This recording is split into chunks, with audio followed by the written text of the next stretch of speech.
नमस्कार दोस्तों। Uttar Pradesh cooperative bank यानी कि सहकारी बैंकिंग में 2000 से अधिक पदों पर वैकेंसी आई हुई है, जिसका आवेदन 25 अप्रैल से स्टार्ट हो जाएगा और 15 मई तक चलेगा। चलिए दोस्तों, आज इसके बारे में जानेंगे कि इसमें कितने पद हैं और किसमें कितनी वैकेंसी है, किस पद में, और इसकी एलिजिबिलिटी क्या क्या है। सभी पदों में अलग अलग सारी जानकारी इस वीडियो में जानेंगे। तो चलिए शुरू करते हैं। दोस्तों, अगर आप नए हैं तो हमारे चैनल को सपोर्ट ज़रूर कीजिए और सब्सक्राइब कीजिए। तो सबसे पहले चलिए बात करते हैं प्रबंधक की। प्रबंधक में 65 वैकेंसी हैं टोटल। वहीं जूनियर प्रबंधक की बात करें, जूनियर मैनेजर की, तो इसमें 486 वैकेंसी है। वहीं सहायक और कैशियर या फिर क्लर्क की बात करें तो इसमें 887 वैकेंसी है।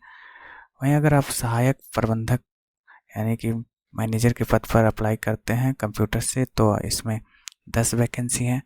वहीं सहायक सामान्य यानी सहायक प्रबंधक सामान्य पर अगर आप अप्लाई करते हैं तो यहाँ पे 42 वैकेंसी देखने को मिलती है आपको।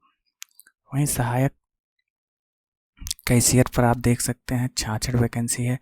वहीं सहायक प्रबंधक सामान्य पे 78 वैकेंसी यानी 78 वैकेंसी है। अगर आप अकाउंटेंट लेखाकार पर अप्लाई करना चाहते हैं तो 24 वैकेंसी है। वहीं सहायक लेखाकार के लिए 8 वैकेंसी है। आगे बात करते हैं सहायक लेखाकार श्रेणी 3 के लिए यहाँ पे 16 वैकेंसी है। सहायक लेखाकार यहाँ पे 8 वैकेंसी है और यहाँ पे 2 वैकेंसी है जो कोऑपरेटिव यूनियन लिमिटेड में है और उपभोक्ता सहकारी संघ लिमिटेड में है। अगर लेखा लिपिक के लिए आप अप्लाई करते हैं तो यहाँ पे 2 वैकेंसी देखने को आपको मिलेगी।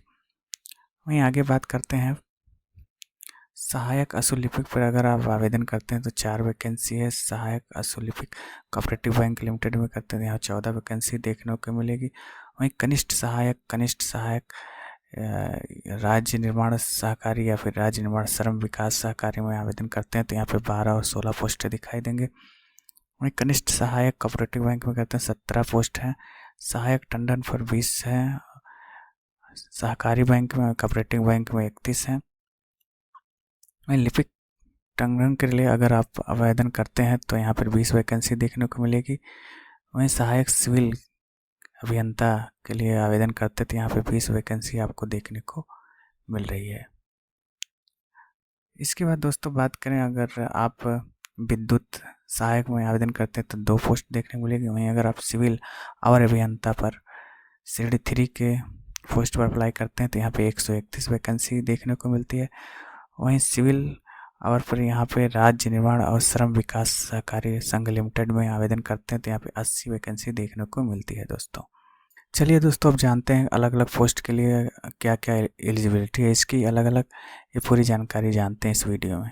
दोस्तों, वहीं अगर आप मैनेजर के लिए अप्लाई करते हैं तो आप देख सकते हैं किसी भी मान्यता प्राप्त विद्यालय से आपके पास 55% नंबर होने चाहिए ग्रेजुएशन में, और किस में होने चाहिए, अर्थशास्त्र, गणित या सांख्यिकी में आपके 55% अंक होने चाहिए।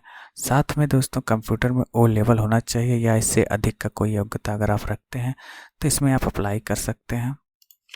इसके अलावा बात करें अगर क्या हो सकता है एलिजिबिलिटी, तो आप अगर किसी भी संस्था से 55% के साथ बीटेक BE किए हैं कंप्यूटर साइंस में या फिर BCA MCA किए हैं तो आप अप्लाई कर सकते हैं। या फिर इसके अलावा अगर UGC या AICTE के द्वारा मान्यता प्राप्त किसी भी संस्था से अगर आप बैंकिंग, फाइनेंस या HR जैसे भी BA MBA आपने किया है तो भी आप अप्लाई कर सकते हैं दोस्तों। वहीं अगर बैंकिंग फाइनेंस किए हैं या PGDCA किए हैं फुल टाइम तो आप भी इसमें अप्लाई कर सकते हैं।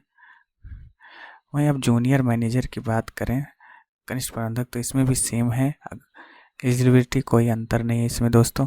55% आपके पास होने चाहिए। वहीं अर्थशास्त्र, गणित और सांख्यिकी विषय में होना चाहिए। O लेवल आपके पास होना चाहिए तो आप अप्लाई कर सकते हैं।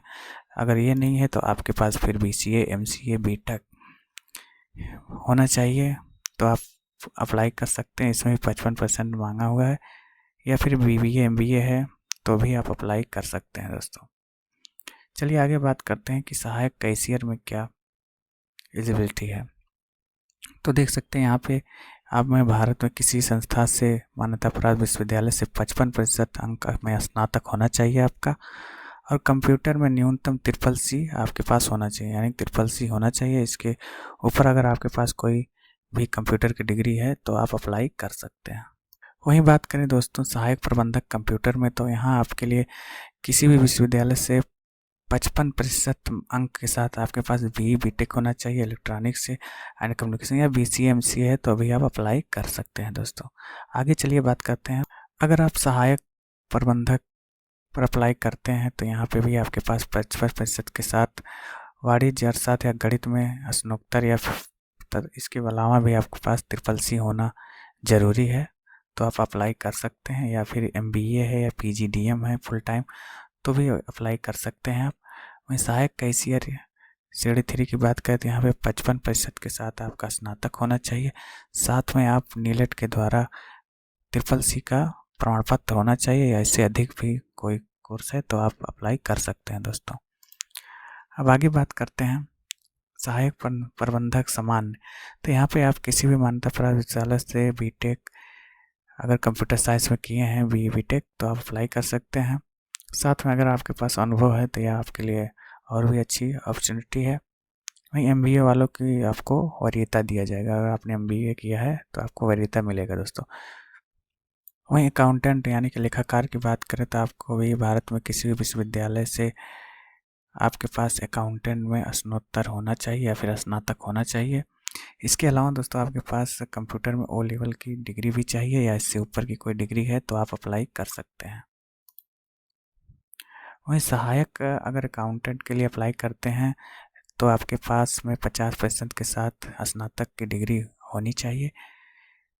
इसके अलावा आपके पास CCC होना चाहिए, या फिर O लेवल है तो भी आप अप्लाई कर सकते हैं दोस्तों।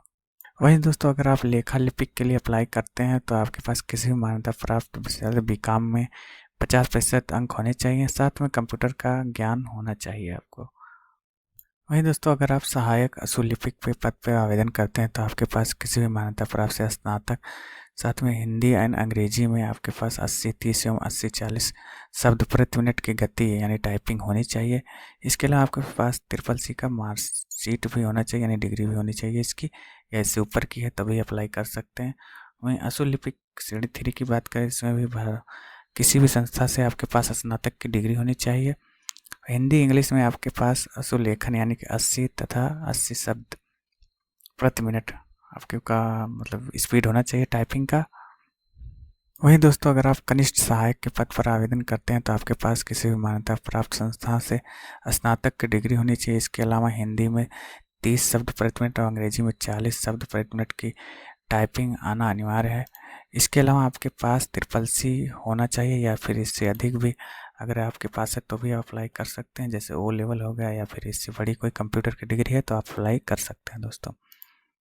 वहीं दोस्तों अगर आप सहायक अभियंता के लिए आवेदन करते हैं सिविल के लिए, तो आपके पास किसी भी मान्यता विश्वविद्यालय से सिविल में इंजीनियरिंग होनी चाहिए, यानी कि स्नातक डिग्री होनी चाहिए, या उसके सापेक्ष कोई होनी चाहिए सिविल इंजीनियरिंग में, तो आप अप्लाई कर सकते हैं। तो दोस्तों अगर आप एलिजिबल हैं तो आप ज़रूर से ज़रूर अप्लाई करिएगा। इसका फॉर्म 25 अप्रैल से स्टार्ट हो जाएगा भरना। इसका वीडियो एक मैं लाऊंगा जब ऑनलाइन फॉर्म भरा जाएगा, कैसे भरना है पूरी जानकारी दी जाएगी दोस्तों। वीडियो देखने के लिए बहुत बहुत धन्यवाद। अगर आप नए हैं तो हमारे चैनल को लाइक और सब्सक्राइब ज़रूर कर लीजिए। धन्यवाद।